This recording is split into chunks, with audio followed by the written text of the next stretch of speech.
Welcome to our December speaker event, Friends of Lincoln's History members and non-members. My name is Allison Moyer, and on this very special evening, the Friends of Lincoln's History have accepted into their archives the donation of medals and war memorabilia, as well as over 100 handwritten letters between my great-uncle, Private J. Baptiste Moyer, and his family back home while he was stationed overseas during the First World War.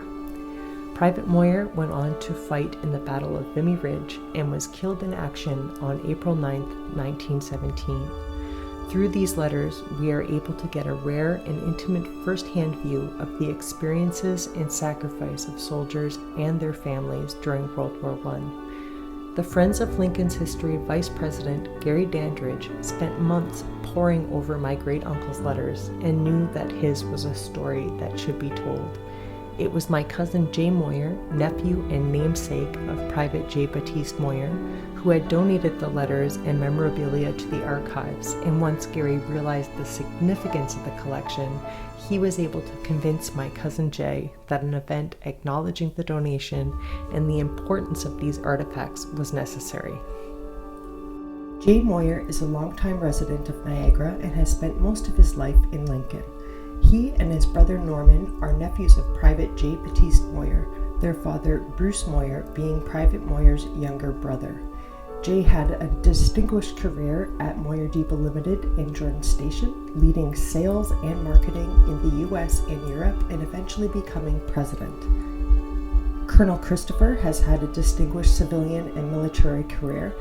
As a civilian, he served as an intelligence officer in the Canadian Security Intelligence Service in counterterrorism. His military career culminated in a promotion in the 56th Field Artillery Regiment to Lieutenant Colonel, where he took command in 2015. Col Christopher was awarded the Military Decoration Medal and retired from the Army in 2018 after 39 years of service.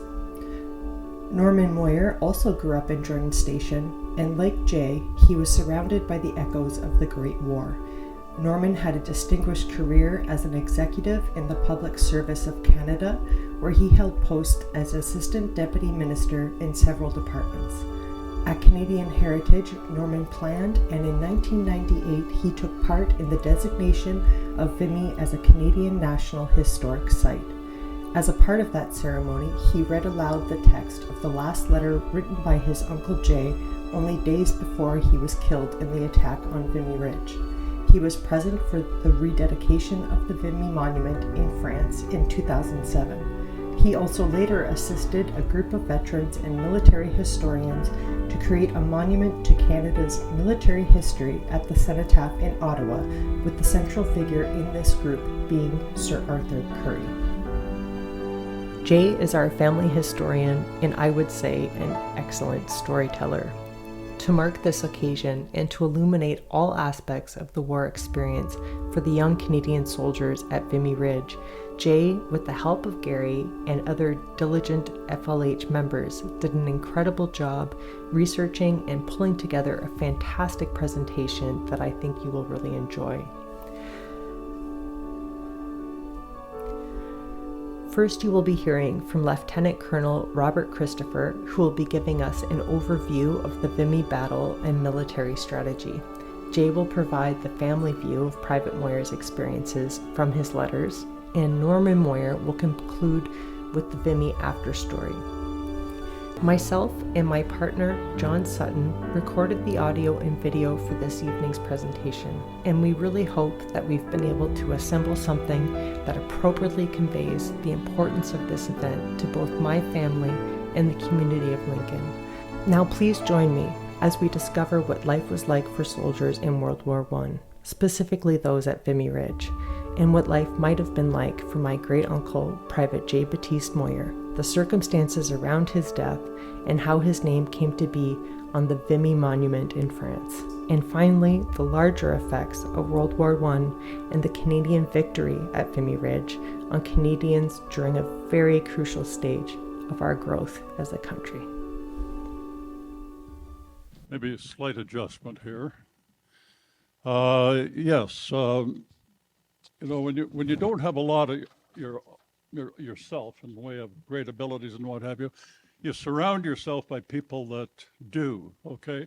And I picked well. Norman didn't have a choice, being born into the family. Rob had a choice. And so in any event, that's a little bit of wisdom for anybody that needs that particular wisdom.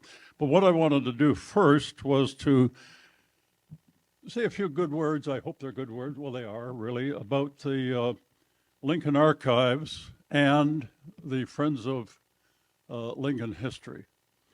Well, I had some of the ideas and put a number of ideas together for this program.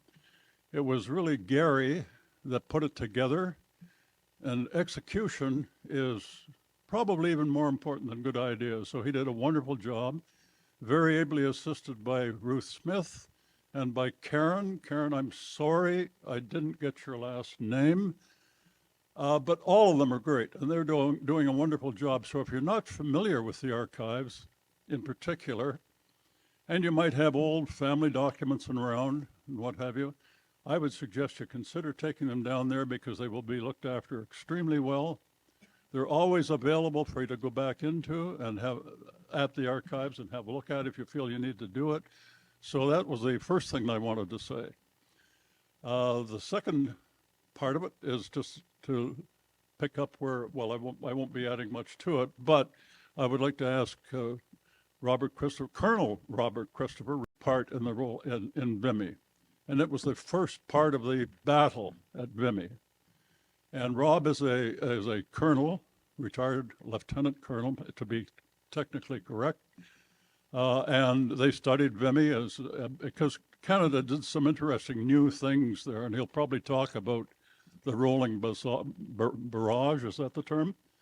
And other aspects of that battle. So he's done a great job and will do a great job for us, I'm sure. So may I ask you to come up, Colonel? Thank you.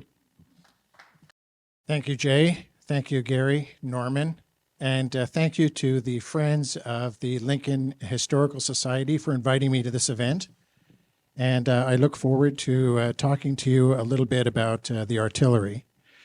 Before I start, I'd like to just ask how many soldiers currently serving or past serving are in the audience? If you could raise your hand. Okay, we've got 2 or 3. Are there any former artillerymen in the audience, former gunners? Okay, great. And I think we have a sapper there too, an engineer. I was talking to him earlier. Okay, so what I wanted to do is I wanted to just start by talking a little bit about this painting.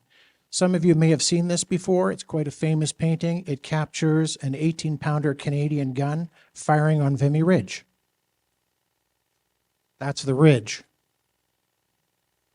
That's the 18-pounder. And this painting was done by Richard Jack, and it's quite accurate because you can see they have gun aiming posts. One there and the other one there. So I take an interest in this, having been a gunner for 39 years. We can see that one gunner is sitting on the trails of the gun. That would never happen. It would never happen for a couple of reasons. One, you can't be sitting on a gun when you're firing shells at the enemy. And number 2, the gun is our color. It's the colors of the artillery. So the infantry units, they will parade guidons and their colors this way when they march around. Or when you're on the battlefield, the infantry will hold up their flag, and with all the confusion, the smoke, and chaos, the infantry know where their guys are because they can see the flag. So the artillery just has the smoke and sound of the guns to tell us where we are and where we belong. And so this is one of the reasons why we would never sit on those guns. You would never see it happen in real life. But it's a very good painting, and it captures some of the effect. You can see the height of the ridge. It's about as tall as the escarpment in Niagara. Okay, so this is the artillery crest. What's interesting about it is we can see we have the Queen's crown. She was our Captain General for many, many years. All artillery across Canada and in the Commonwealth wear this cap badge. And now our new Captain General is King Charles III. So they're going to change the design of the cap badge. This cap badge goes back to 2006. They added a little more green on this cap badge because green denotes victory. And we can see some of the sayings. Like, does anyone know Latin here? What does ubique mean? Can anyone tell me? Everywhere. That's right. So the artillery was everywhere. We were engaged in every battle. So we don't have our own battle honors because we've been in every battle. And can anyone tell me what the other piece means? Whether duty and glory lead.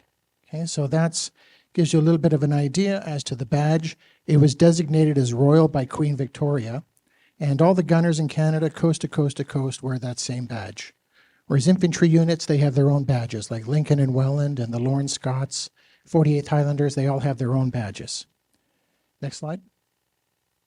So this is an armory that we have. It's called the Armory in Brantford by the Logan Bridge. This is the headquarters for 56th Field. And 56th Field was part of 32 Brigade, which was part of 4th Division. It's important to remember the comment that I made about 4th Division, because we'll be talking about that in more detail in regards to Private Moyer. And this 56th Field Regiment that I was a part of traces its history back to 1812 with the Lincoln Artillery. And we had about 66% of our soldiers engaged in Afghanistan fighting. And in Canada, there are 3 regular full-time artillery units and 19 reserve units. And 56th Field is one of these reserve units. Now, why am I giving a bit of attention to this? It's because General Arthur Currie was a reservist, and he was an artillery officer. And he started his career as a reservist with 5 BC Regiment in British Columbia.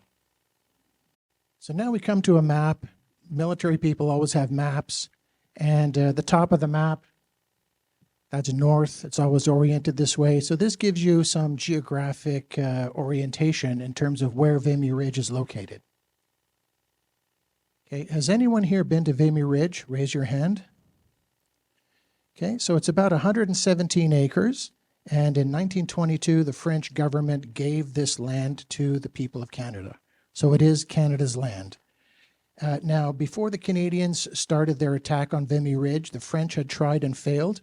There were about 100,000 casualties. So the Canadians, when they began their attack on Vimy Ridge, were basically fighting over an open grave with thousands of bodies. What's interesting, if we go to the next slide, this is the monument itself. And during the Second World War, the Nazis had wired that monument to be destroyed with dynamite.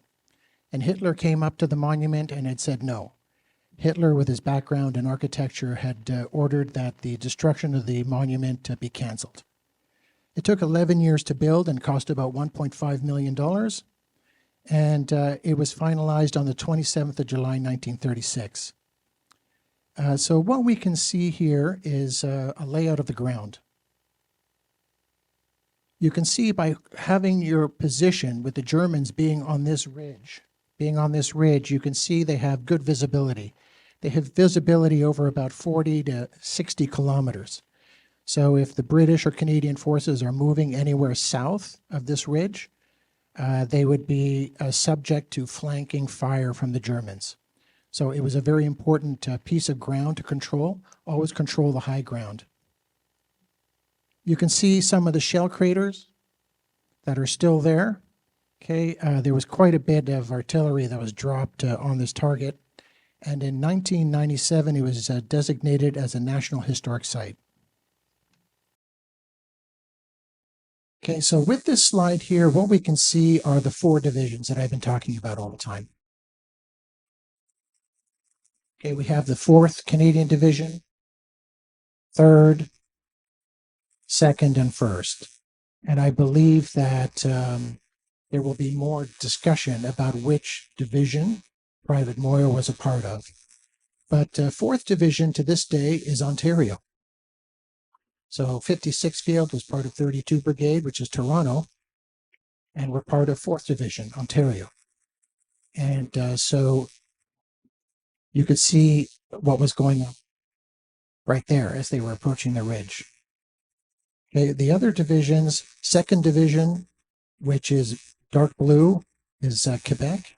3rd Division, which is light blue or gray, is Western Canada, and 5th Division, which is purple or red on the screen, is Atlantic Canada. That's 5th Division. And then we also have 1st Division, which is now just part of a different command structure. So there's been a little bit of change this way. It's not exactly as it was in World War I, but very close. Okay, so let's go to the next slide.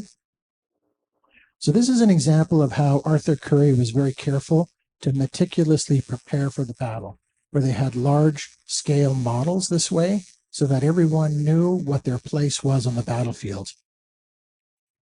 And there were rehearsals as best as could be done. And they had artillery brought in. And you have to think, imagine yourself as being Arthur Currie, and you want a lot of guns and you want a lot of ammunition.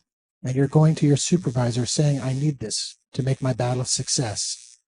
You know, what kind of a pushback are you going to get when you ask for over 600 guns, right? They probably say, no, it's not going to happen. We need the guns for other events. So Arthur Currie was able to convince his supervisors and others that this was necessary. And so there were 662 guns that were used. They were Canadian for the battle under Canadian control. This included British guns, guns from India, and as well guns from South Africa. And during the first phase of the battle, there were about 275,000 shells that were dropped on the Germans during the week of the 2nd to the 8th of April. Now, the cost of a shell today, does anyone have a guess as to how much one shell costs? $1,000. Now, a fuse gets screwed onto the shell. You have different fuses. Some are point detonation, where when the shell hits the ground, it explodes. Or you have fuses with a timer on it, where it explodes in the air. One fuse is $250. If you have special shells like illumination shells or shells that release gas, poisonous gas, yes, we were dropping shells that released poisonous gas back then. Those, illumination shells today, these specialty shells, they're $4,000 to $7,000. Now we have even more expensive shells, the Excalibur. They're very accurate to within 5 meters. They have a fuse that is GPS guided, and those shells are $160,000 a piece. So just think about the amount of money and resources that were used to just start the first phase of this attack with 275,000 artillery shells being fired. And this was called the Week of Suffering for the Germans.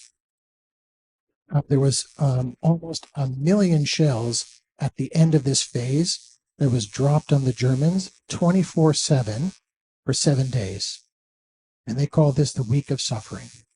So that's $1 billion in today's dollars of ammunition just for that 1 week. And it turned the Vimy Ridge into a cratered wilderness, like I'd shown you before in the other pictures. And they also wanted to silence the German guns. So about 83% of German artillery was destroyed through counter battery fire. Now, something else that's a little bit unsettling to know is that all the villages around Vimy Ridge were also destroyed by the Canadian artillery, so that the Germans could not retreat into one of these villages for safety. So they were absolutely flattened. So it's a very deadly business, what was going on there that day, or that week, in that month in April. Next slide. So this is what Jay had alluded to earlier about the rolling barrage. Has anyone heard of the 3-1-1-3 rule? Raise your hand. Okay, so the 3-1-1-3 rule is it takes you 3 minutes to walk 100 meters.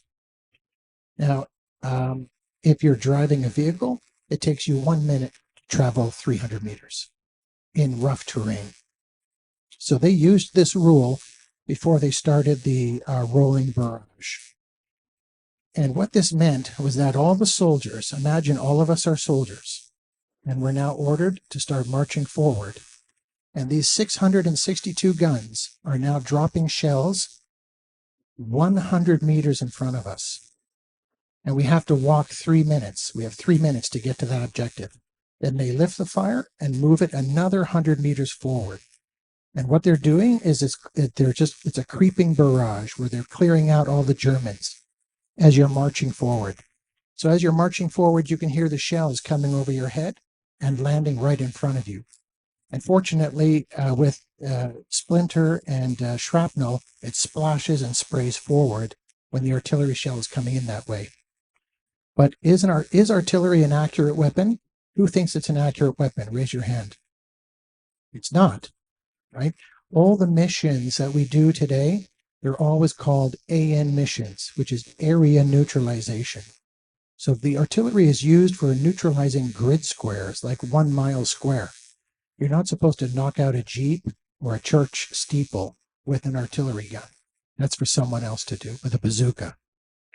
So with these 662 guns, there was most certainly friendly casualties. There were most certainly Canadian soldiers who were killed by Canadian artillery by accident. It just happens this way.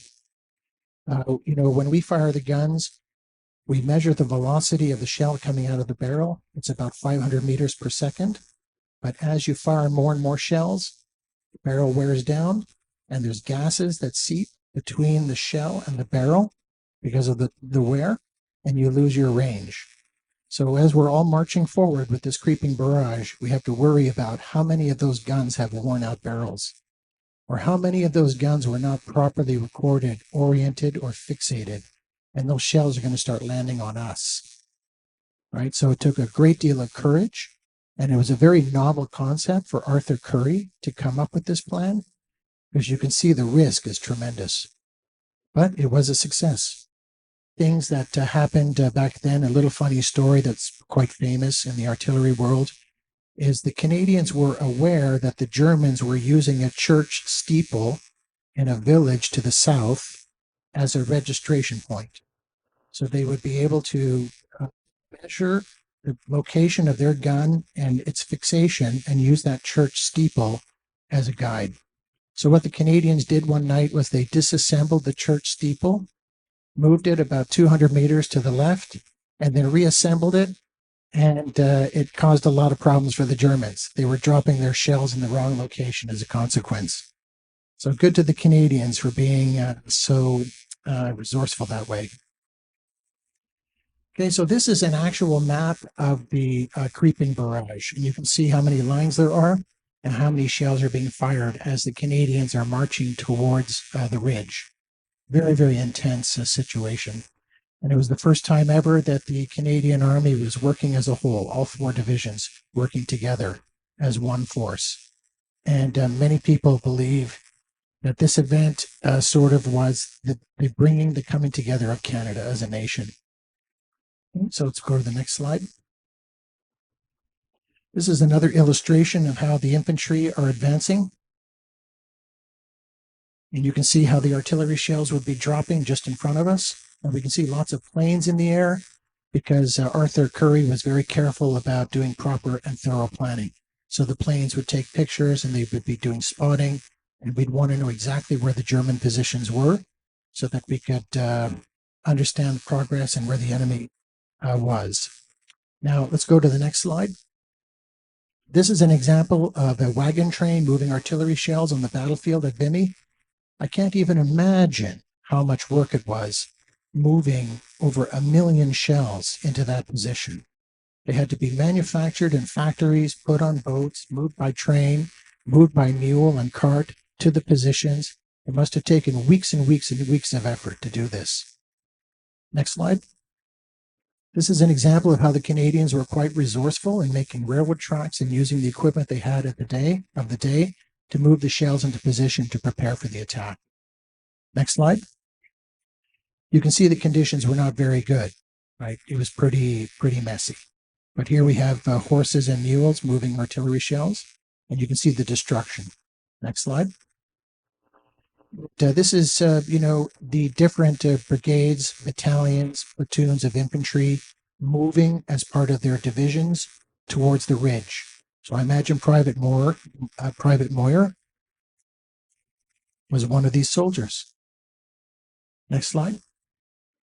This is an example of the type of gun that was used to fire shells on Vimy Ridge. You can see in this picture, no one is sitting on the trails.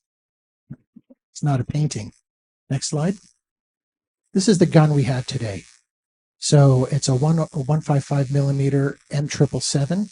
It's made by British Aerospace Engineering. It can throw a shell 40 kilometers.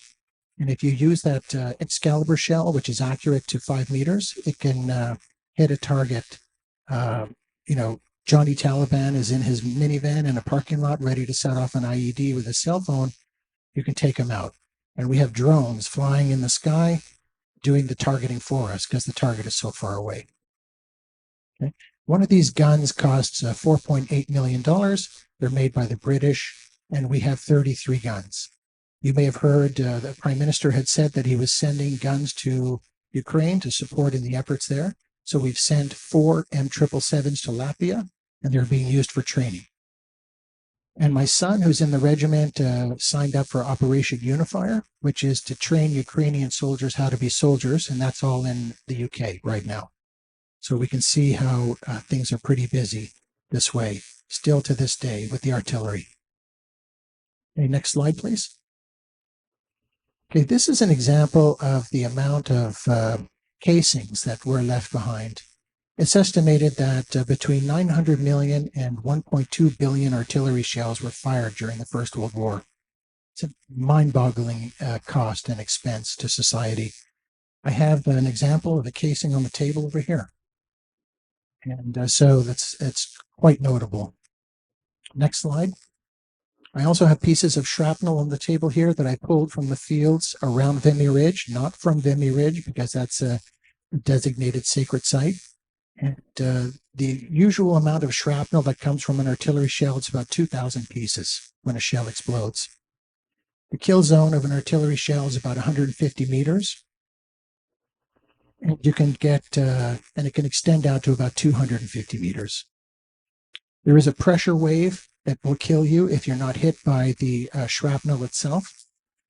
And, when we do our training in Meaford, where we fire the guns, or in Petawawa, we actually use a safety trace of 650 meters because pieces of shrapnel can fly out that far.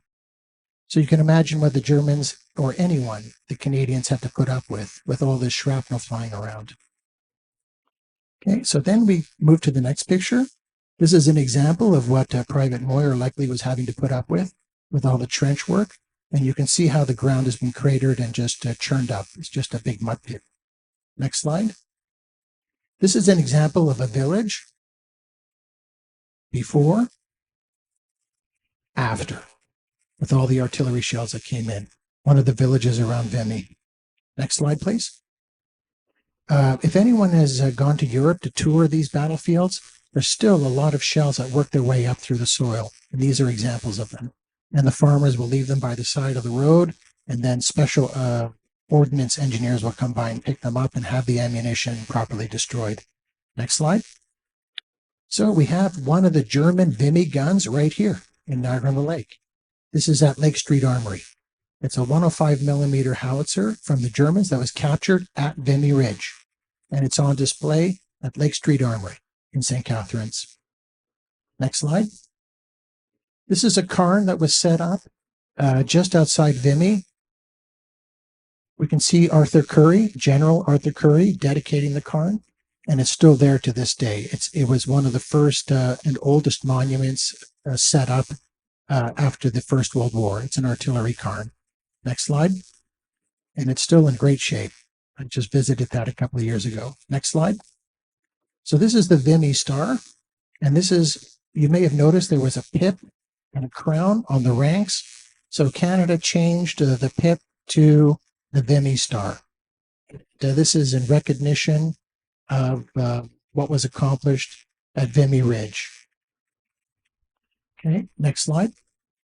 And so it all ended up being victorious for the Canadians.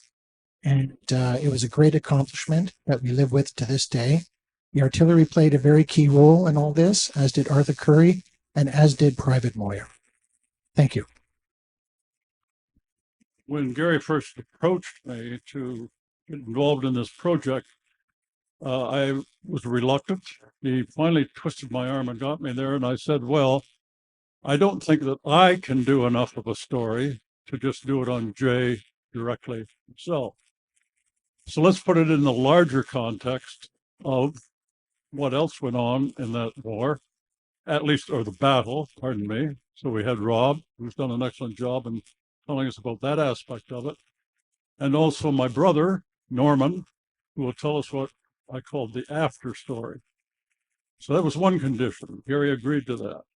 The other condition was that, look, Gary, if you're going to do it, I'm going to need a lot of help. And the help was there and very generously given. So that's why we're all here tonight. Getting into the story of Jay himself, I'd like to start off with something. I don't think, did you mention General Byng? General Byng was the general that Curry reported to. So I have seen the Vimy Monument twice. The first time we were there, we were in Arras, which is a nearby town, and obviously looking just at the start of a ceremony in which Harper was being given the keys to Arras. And somebody called us over, saw that we were strangers to the area. And so I went over and I said, hi, I'm Jay Moyer. And he said, well, I'm Julian Byng. I thought I should have said, you've aged well, but I didn't. Turned out he was the nephew of General Julian Byng, which was very interesting. We thought it was a great start to our visit to Vimy. So that's a little bit, well, it's part of the story, but it was a little bit of an amusing side of it. Rob has mentioned the number of participants. Actually, Canada according to this, Canada had 424,000 direct participants in the war, now known as WW1. Of that number, in excess of 60,000 were casualties, more than 11,000 blows at Vimy. The story of Jay is that he was a member of both. He was obviously a participant, but he was a casualty at Vimy, and that's where he died. First of all, he was wounded. They found him, and he was in a field hospital in Vimy, near Vimy. But then, and he was buried, but then they never found his grave. So that's why his name is on the Vimy Monument. For those that were either unidentifiable or not found, their names are on there. So that he was very fortunate to have great support from home, to the extent that it was possible to have great support from home. And in the form of letter, we can get that from the letters that went back and forth between him and his primarily mother and oldest sister. Now he was a young lad, barely old enough to sign up, if that. He was in all likelihood typical of the young who did.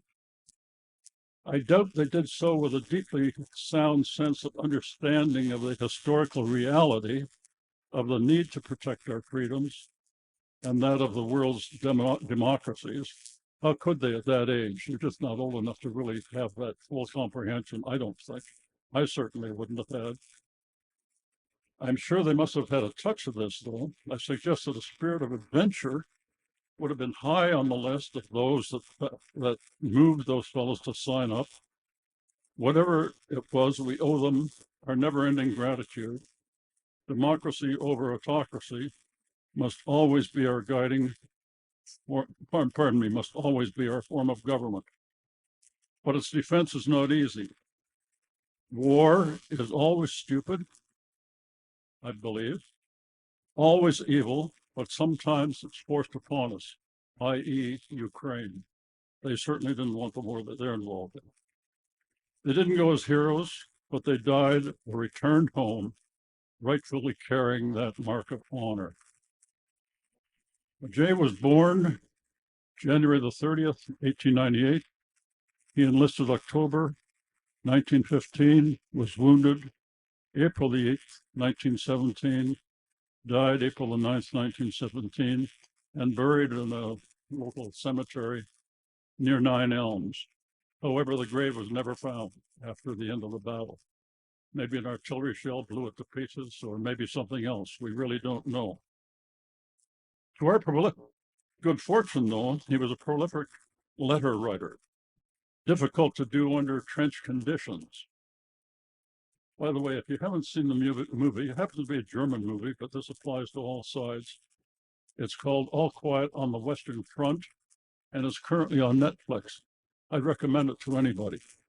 It's an excellent movie. What applied to the Germans will apply to anybody in trenches, including Canadians and including, in particular, Jay. Trench warfare is perhaps the worst. If you weren't fighting the enemy, you were fighting rats, lice, cold, rain, gas clouds, rotting feet, mud, and more. The list goes on. You can see the mud smears on his letters.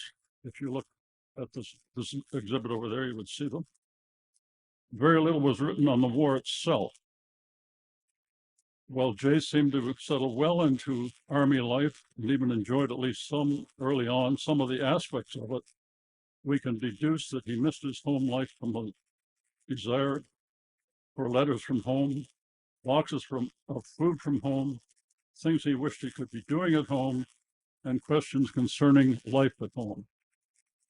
He, to his good fortune, as I said, was strongly supported from home with boxes and letters, and most of which were saved, and hence we have the story of Jay from those letters.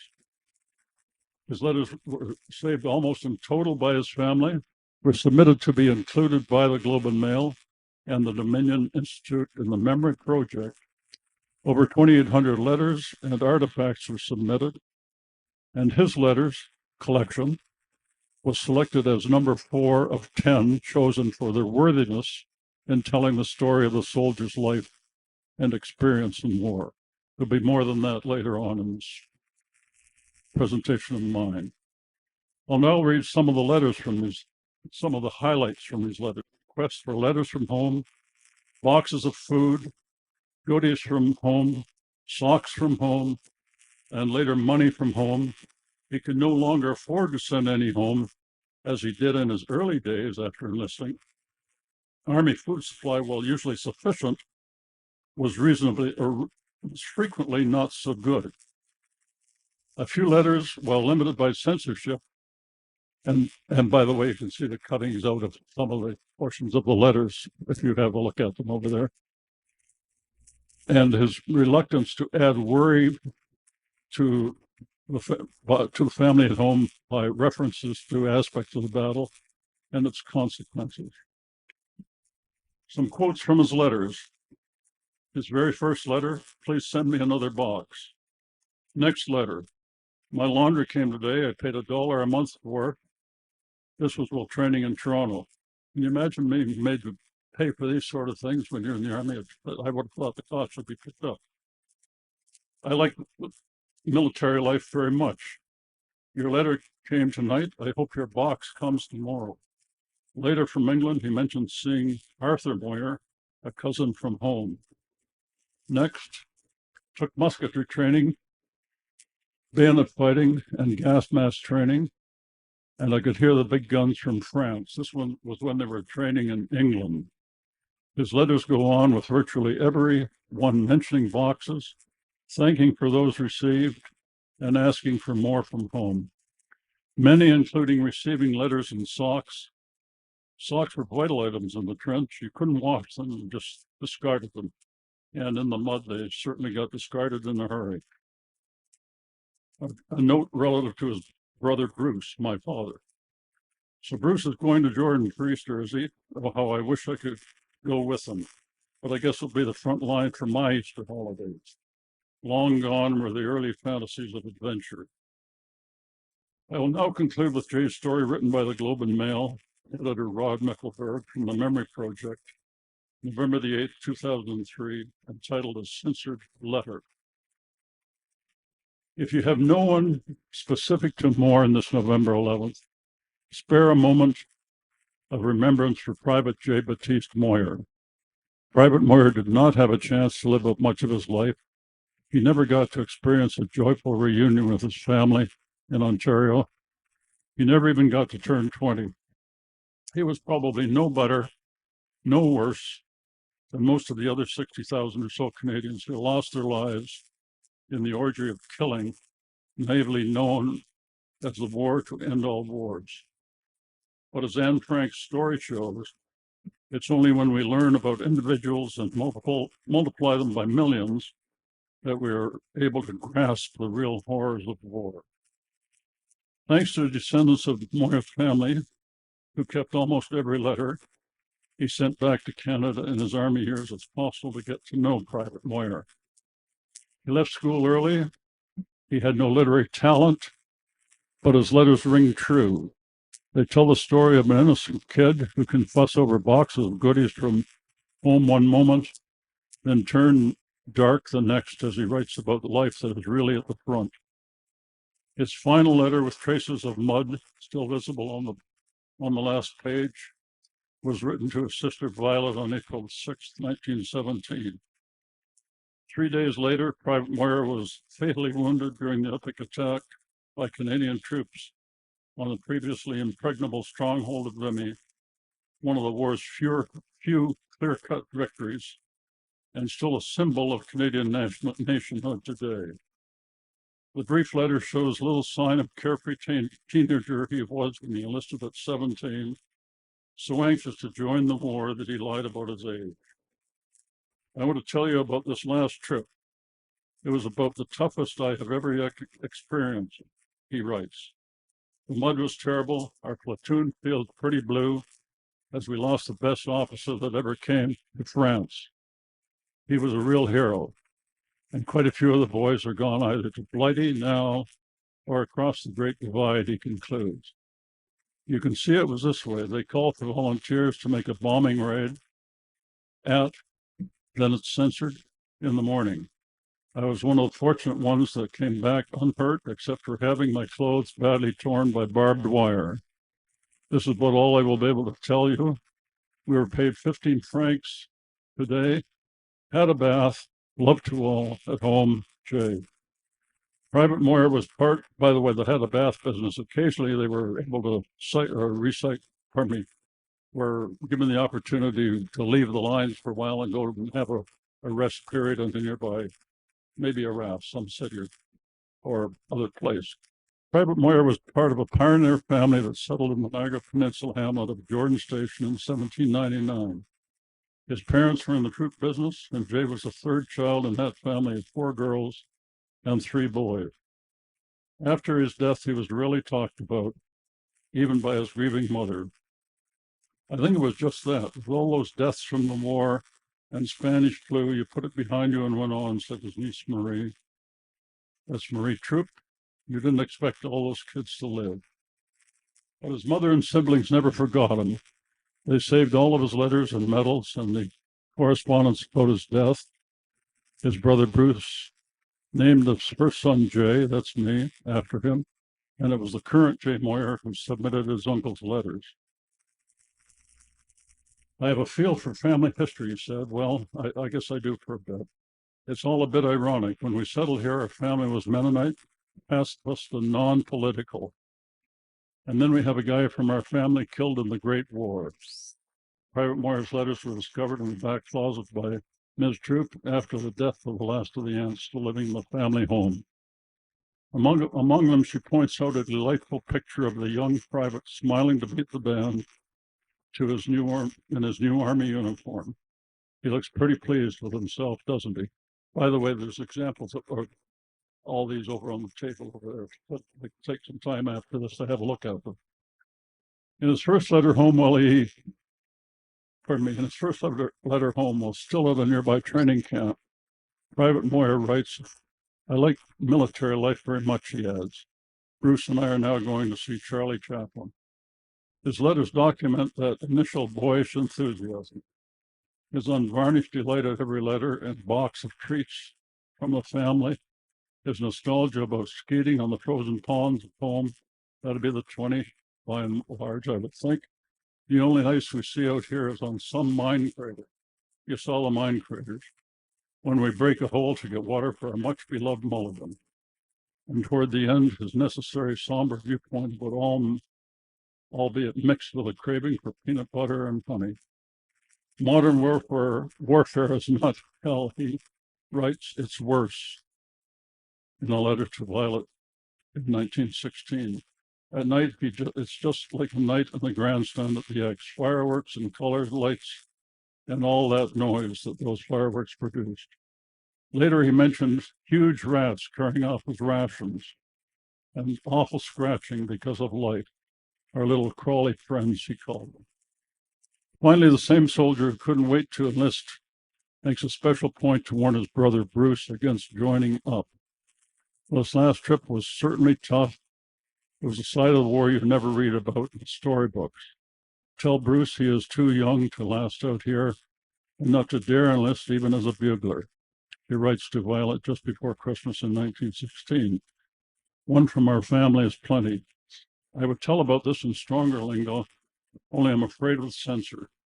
Censors would keep things like the worst of it out in part to avoid too many mothers getting in the way of their sons signing up.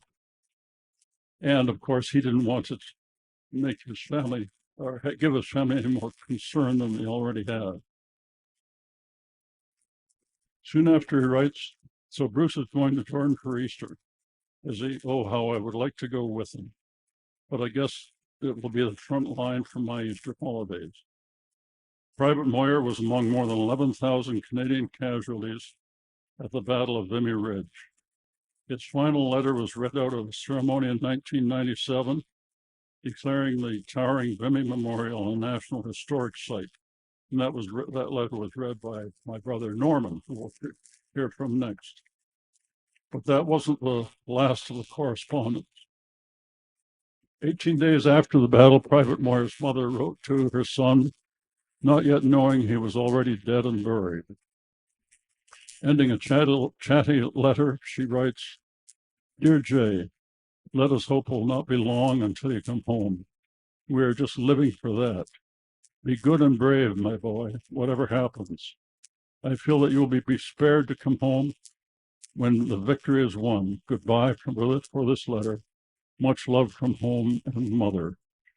Private J. Baptiste Moyer, 1898 to 1917. Rest in peace. Now I'll ask my brother to come up. His experience in dealing with some of the aspects of this makes him well suited for this and to be the one to close this event, which we've called the after story. So, Norman, please. Thank you, Jay. Thank you, the Friends of Lincoln History. It's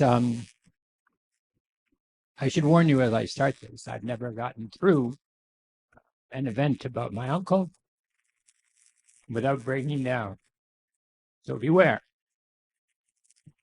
I grew up, like Jay did, like several other people here, Dan, in a house where, although the Second World War had always occurred, the real shadow on our family was the shadow of the First World War. We knew it through the story of our uncle, Jay, which was never, as Jay said, really told. It was felt. It was felt by his picture on the wall, by a sense of emptiness. I don't know. I mean, his mother grew up at a time when people didn't show their emotions, so we never really saw it. But I think we felt it. In that same living room where there was Jay's picture, there was this amazing picture history of World War I, 5 volumes sitting on a bookshelf in the living room. And Dan and I, during long and boring family events, would sit down and thumb through this extraordinary history. I'm not getting through on the mic, sorry. You can wave at me when I'm not doing it, okay? Thanks, Allison. It really represented that book, that picture book. That was the happy story of the First World War. It should never have existed. There was no happy story for soldiers in the First World War. But you had that sort of side-by-side set of feelings. This book of heroic pictures, horses and men charging off and doing fantastic things, beside a picture of one of the boys that didn't come home. So how much did this add up to, and what was the impact on Canada? Sorry, I clicked the wrong direction. I'll get the right one this time. Canada, when we went into the war, was still very much a colony of Great Britain. We did not declare war ourselves. We were automatically at war when Great Britain declared war. But there was a sense of emerging nationhood. We were battling to create our own sense of identity. We had begun to represent ourselves, at least in Washington, when the interests of Britain weren't the same as ours. We'd go down often in the baggage of the British diplomats, but to make our point known. Canada was a country with no income tax before the war and a very small government imprint.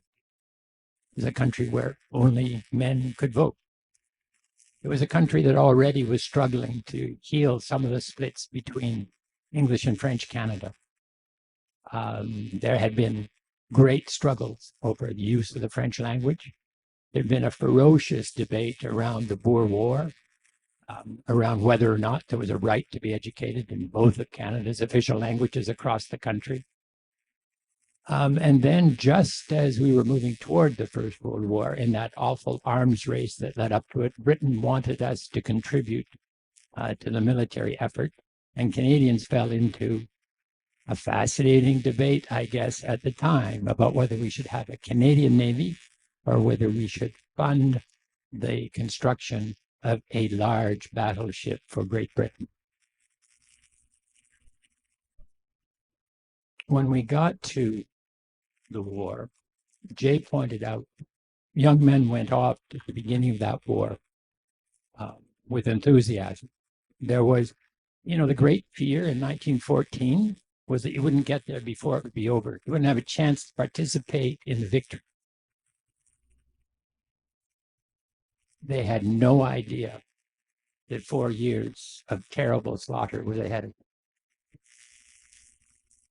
When we moved into 1917, we had already been through 2 years of horrible war and horrible battles. Col Christopher mentioned the battle at Ypres a couple of times. We had in the village of Jordan Station a veteran of the first Ypres battle. He was our shoemaker, Mr. Beale. Mr. Beale came back with about 1/3 of his lungs intact because I guess his pee-pee wasn't strong enough to keep all of the effect of that gas out of him. He was there for that first gas attack.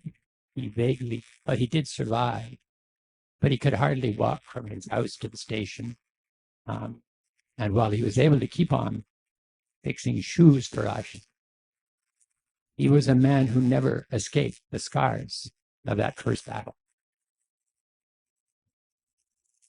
When we moved into 1917, the war had settled into a war of attrition and a war of loss.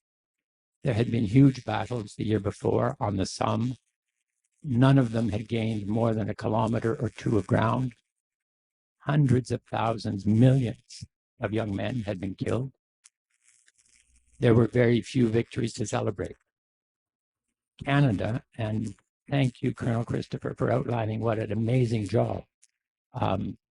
General Currie, the Canadian Forces, and the elements of the British Armed Forces around General Byng made to create an extraordinarily successful attack on Vimy.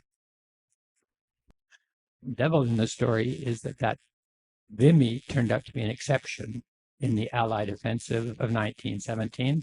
The rest of it turned out to be just as bad as the year before. And the victory of the Canadians at Vimy, in a sense, was hollow because there was the surrounding division, the surrounding territory remained in German hands. The result, another result of Vimy, was that we got a reputation as Canadians of being tremendous troops to throw into the most difficult battle.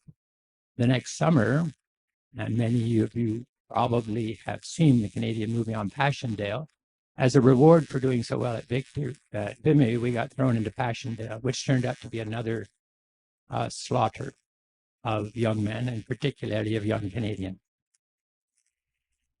After 3 years of war, we were running out of the enthusiasm for volunteering. There were no longer enough troops. There was no longer enough money to carry on the war. It led us to a fierce debate in Canada about how we would carry on making our contribution. Canadians were divided about whether or not we should have conscription. It was broadly supported in English Canada. It was broadly opposed in rural Canada, and particularly in Quebec.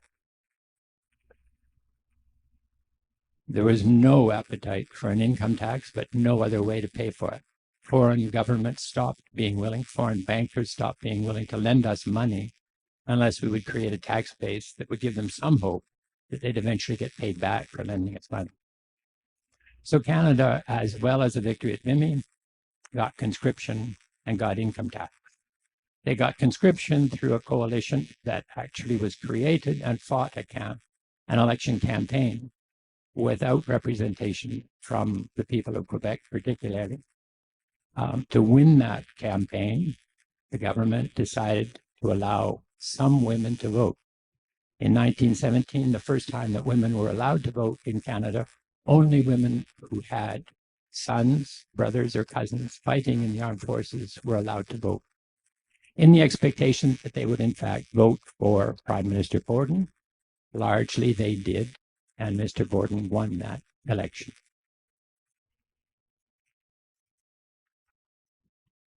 So victory at Vimy came with a trauma. While it was an important victory for us, the offensive failed.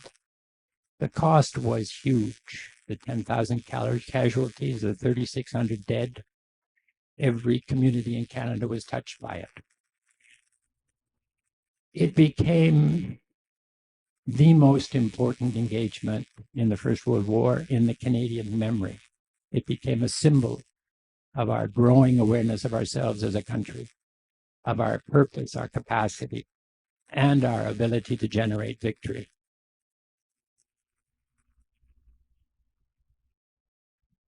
You've seen many pictures today of the monument.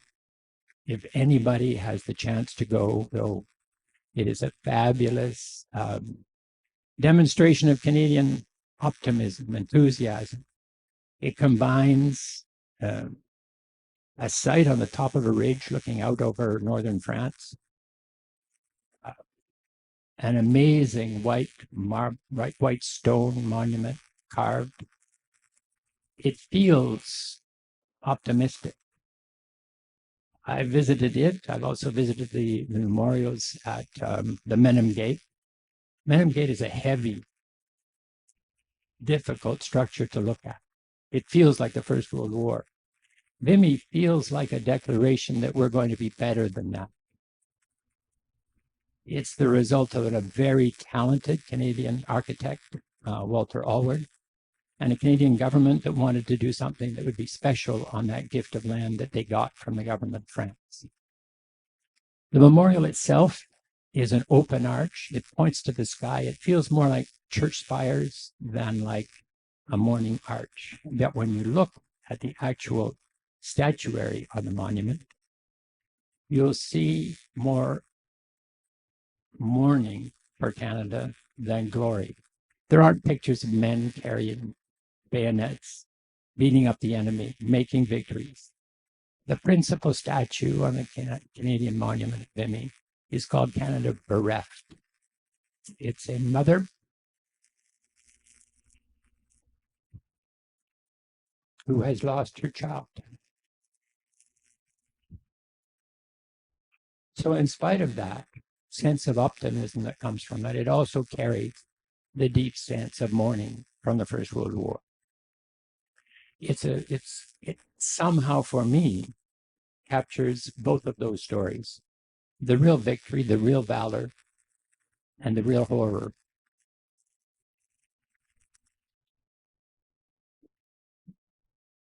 We've talked about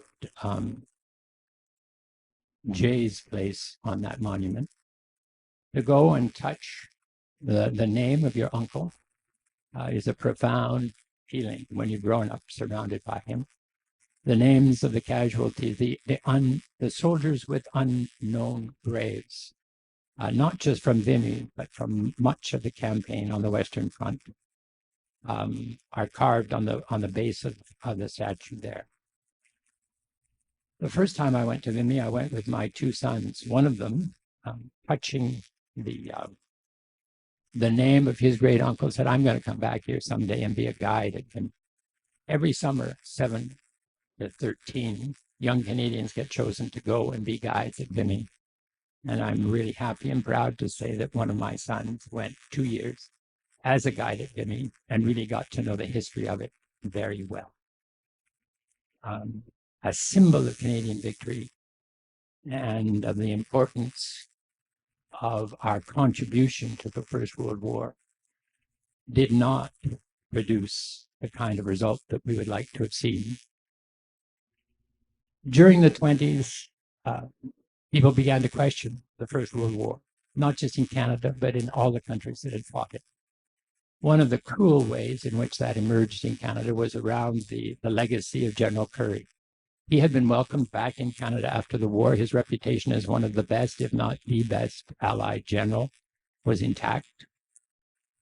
But there had always been a sense of anger and regret about the way in which we had expended the lives of young men in that war. And in 1928, one of the newspapers in one of the communities along the north shore of Lake Ontario ran a story about how General Currie had basically unnecessarily committed troops on the last day of the war.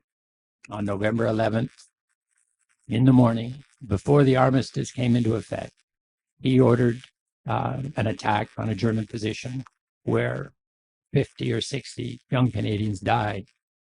And the families of those Canadians in particular felt that their lives of their children had been wasted, given that everyone knew there was an armistice coming. That's not how wars get fought. You fight a war sort of on the old Yogi Berra rule, eh? It's not over till it's over. It's not over till the Germans lay down their arms. And he did order people to fight on that last day of the war. People were killed, and I guess I can understand why their families were unhappy about that. He fought the claim that was brought against him that the tactics of the First World War had led to the unnecessary death of many Canadians, but he was scarred for it. Although he won the case, although he was awarded damages of $1 from the newspaper. It left him and it left the country ailing and unhappy. It's hard to come to a happy conclusion when the war to end wars, by the time the Vimy Monument was built, looked like the war that was starting the next war. By 1936, when the Vimy Monument was open, the rise again of Germany as a threat to the world was very clear. And so people were not willing to accept that the sacrifices of World War I had really been worthwhile.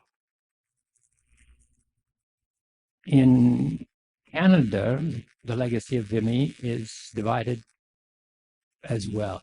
It justifiably is a place where we felt we came to life as a country. We fought together. We achieved a victory. We established a reputation for ourselves as soldiers that could fight together. It laid the foundation for Canada's participation at the Peace Conference in 1919. It gave us a pretext for pushing London to grant us full control over our foreign policy, which they did through the Statute of Westminster at the beginning of the 1930s. And it meant that when war broke out again, it was the Canadian Parliament and not the Parliament of London that decided when we would go to war. But in parts of Canada, and particularly in rural and French Canada, Vimy was eclipsed by the conscription crisis. Conscription tore Canada apart in many ways. And the struggle that we still live to build a successful country is in part rooted in the way that conscription crisis played out.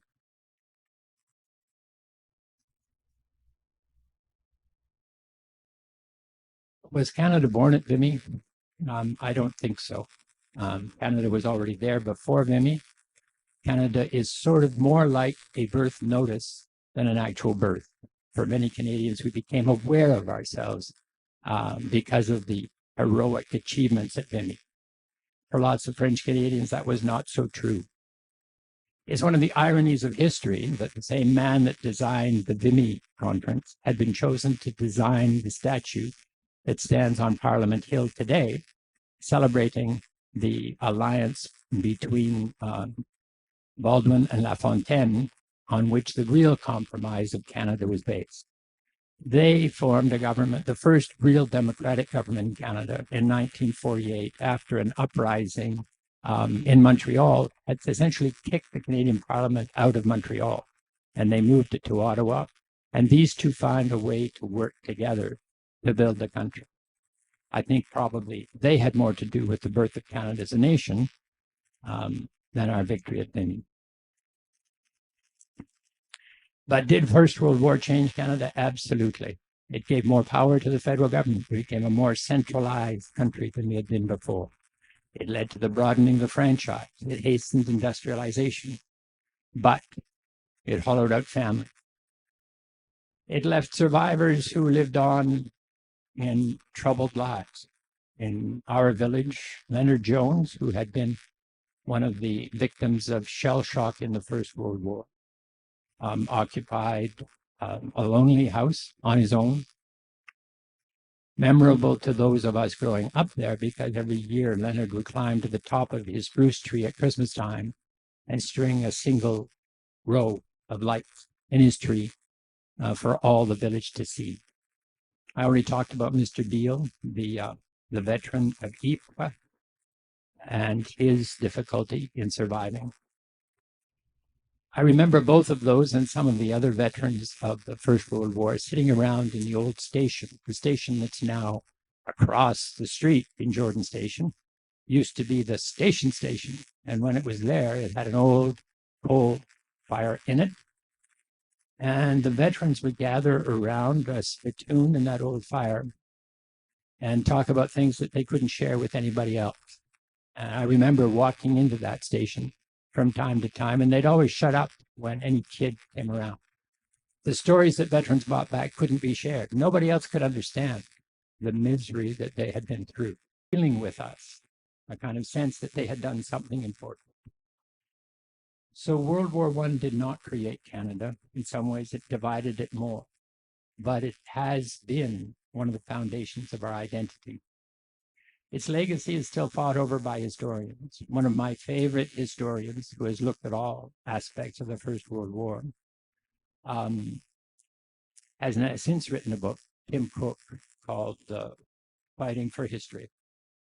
And history is never set. We all think that history is just laid down in stone, just has one story. It's not. It's constantly being debated. It's constantly being re-understood. We need to allow history to evolve. History is a reflection of what we see in the past. That's what history is. It's not what actually happened, because we never know what actually happened. It also left Canada as the closest neighbor of the world's dominant power. After the First World War, the United States emerged as the most important financial, military, economic, social, cultural power on the face of the earth, and Canada ended up living out its existence, and we still do today, beside that closest neighbor. So maybe my candidate for what made Canada as a nation should be not the Vimy Memorial, but the Brock Memorial at Queenston Heights. And memorials also serve to remind us of old enemies, keep an eye on what's happening in Washington, we may have to visit the Brock Monument more often. Thank you all for this chance to think again about my uncle, and to have this chance of working with my brother on a project which has been fun for me. Thank you. Well, I don't know how I could follow that. I think it was quite an interesting story that you all told, right from the military expertise, Private Moyer's story and letters, as well as so from Colonel Christopher, Jay, and then Norman's conclusion about what the changes were in Canada. So I think it gave, for me anyways, and you made it through, Norman. For me, I was wondering if I was going to make it through, because reading those letters, you really do get a sense of you saw what these families went through, and it makes it real rather than just reading it from a book. So thank you for sharing your knowledge and your intimate story. I think we all gain from it. We're also Friends of Lincoln's History happy to accept the donation of the letters and the memorabilia to our archives. I think it's a privilege and an honor. So thank you very much for that. What time are we at here? We're probably winding down. Sure. I was going to ask if we have maybe quick questions. Do we have time for questions?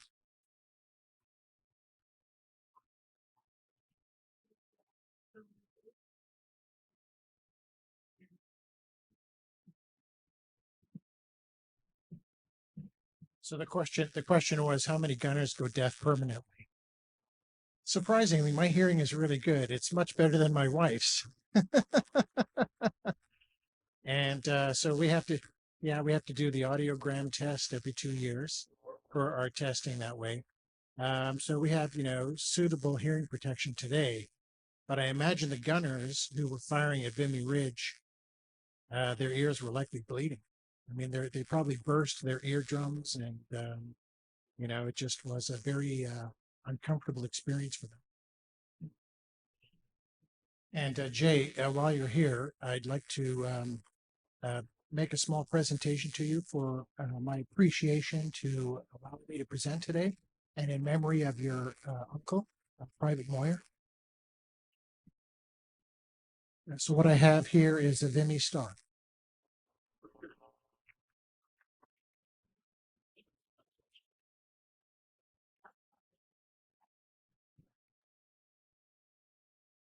Thank you. Well, that makes me a lieutenant or a general or what? Well, thank you. So I hope we did what Gary was hoping we would do, and he puts in my argument point of finally saying yes. And nice to see all of you here. So thank you for coming. Pleasure to have you. And we were here before you. Thank you.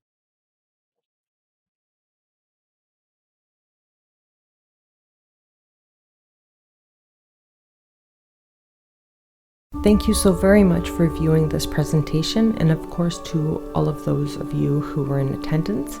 I'm happy that we were able to get Gary Dandridge at the podium at the end there, as I know that he and others did a whole lot in the preparation of this event, and I know that Jay sure appreciated it.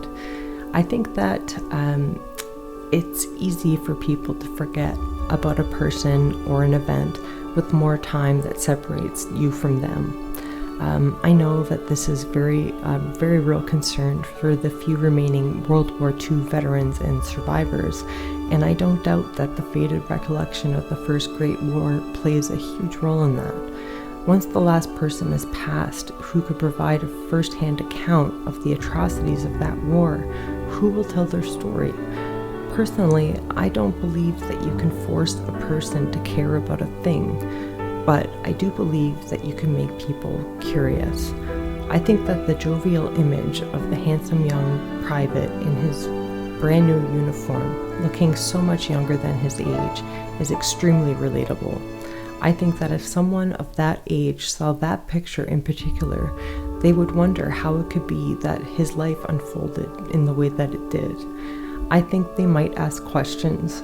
In a society with such a short attention span that's continuing to shrink, people have to be innovative in how they deliver their message. If we can get young people to wonder why about just one young soldier and provide them with a safe space to go to satisfy their curiosity, you've really taught someone to care about a thing. If you don't already, I would encourage you to sign up for the Friends of Lincoln History's mailing list for news, event notifications, and more, and consider donating if you can. They're the guys who are tasked to come up with those innovative ways to make your kids love history. Thanks to the Lincoln Archives for accepting the donation of Private Moyer's letters, and if you live in the community of Lincoln with items you feel might contribute interest to the community, you should consider reaching out. Thank you for watching the replay of this video and your interest in our family's lost son.